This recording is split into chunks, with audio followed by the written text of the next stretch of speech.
Corey Taylor, Iowa, made by Ian Lundquist, and Frank Moya comparison video. Just to start with, you can see the general difference within these two masks. How Ian's isn't melting, he uses a different type of material. Frank Moya uses a rubber type material for his masks. And to start with, I call this the melting mask because it did not start out as this form and is generally melted. The overall look of it, I personally dirtied it all myself. He didn't do any of that. It was just a white, which I kind of asked for. Dreads are nice, as you can see. The little rubber bands holding it, and just kind of looks like overall string. So, then just looking at this, you can see this kind of here is almost detaching apart. You got this little string here hanging off, and this one off on the side. Paint is cracking, as you can see, all up in the eyes. While wearing this, these right here cut into my eyes and it severely hurts. And 3 or 4 of the dreads have actually fallen out, and we'll get to that later showing on the inside. And here we go with Ian's. The Ozfest version of Corey Taylor's Iowa. As you can see, the dreads, that is severely fucking bright. The dreads are a little bit better. They're actually hair intertwined by what looks to be rope, but it feels weird.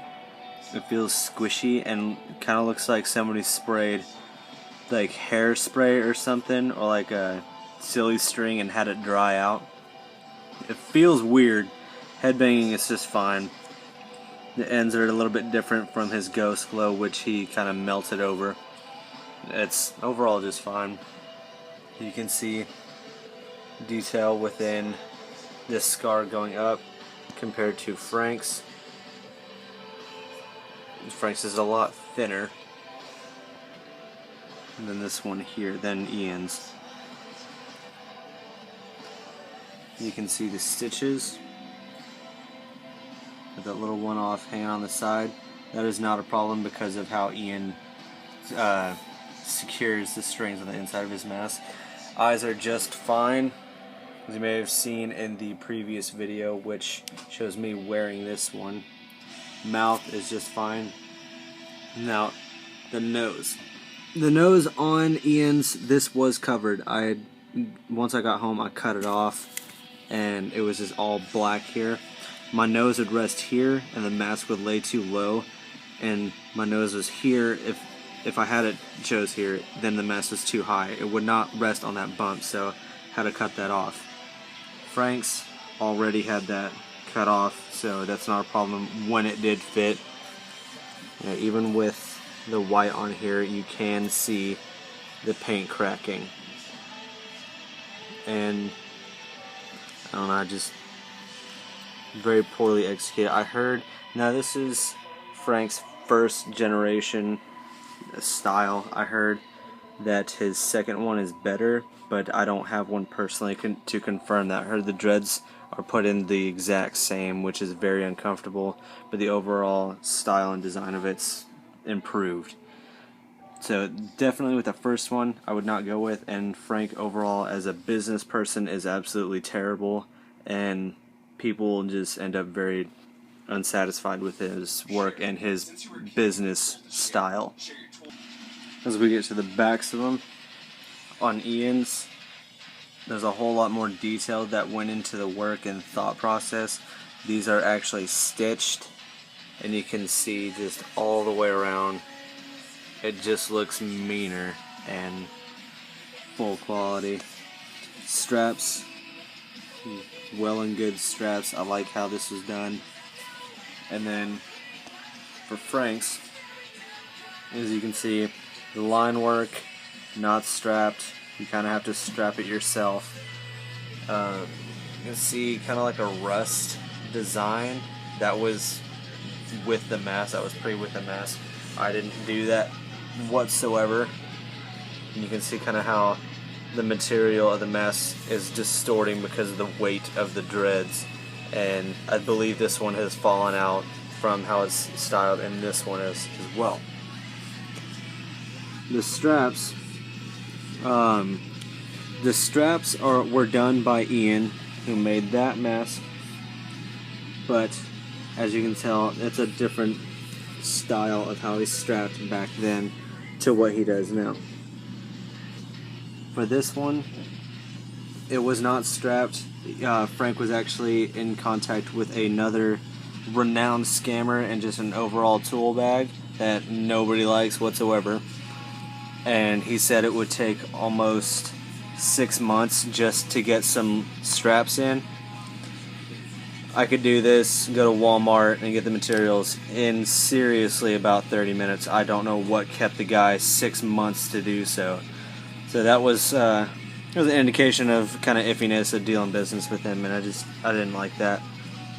This dread, I believe, off on the side here has fallen out. Like, by falling out, I mean loose. Like, I can pull this out completely. With these, with Ian's, they're securely put in there. You can pull them out, obviously, and if you want to change up the look of your dreads, it's simple to do that. With this, I will get to that later in the video. It's terrible and very uncomfortable. Inside mask quality. The inside of Ian's, we'll see. That is how the dreads are put in and being held. It's kind of just padded and it's very comfortable for you. And you can see the stitches all around how they're being held in by some latex epoxy. I don't know the accurate name for it, and I never asked to find out. You can see where the eyes are. It's black all in there from my previous video with the makeup underneath. Just, it's held in well, and I don't mind it. And then where I had to cut the nose and the mouth. Even here on the side, it is held in perfectly well. Now that one right here, you can see how that's fed through and sealed. It's very dark, but there we go. That won't come out. I can pull on it, I can pull from the other end, it won't come out, it's securely in there. Another thing from the outside, you can see the nice clean work. You can tell kind of where the seam is with the mask because to put it together. It's hidden well. Meanwhile, Frank's much ass and a lot of ugliness. I don't like it. Inside of Frank's, you can tell just from the weight of it. I mean, this sucks. I hate looking at this so much. You can see the rubber type made by Frank Moya.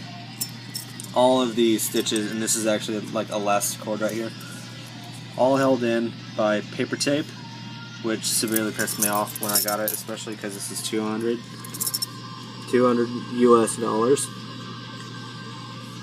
All paper tape. I could just easily take that off, or any bit of wear and tear can remove that. Especially if you take it out to a concert, this will not last through concert. And then, see on the inside, that's where one dread has actually separated. I think I can move it. Yeah. And I can just pull that completely through because all of his dreads are held in by super glue. Any flexing of the mask whatsoever breaks the super glue bond. Well, not super glue, hot glue. It does hot glue. And breaks the bond and absolutely lets the dreads go loose. It's kind of hard to read because it's upside down, so let me switch that around.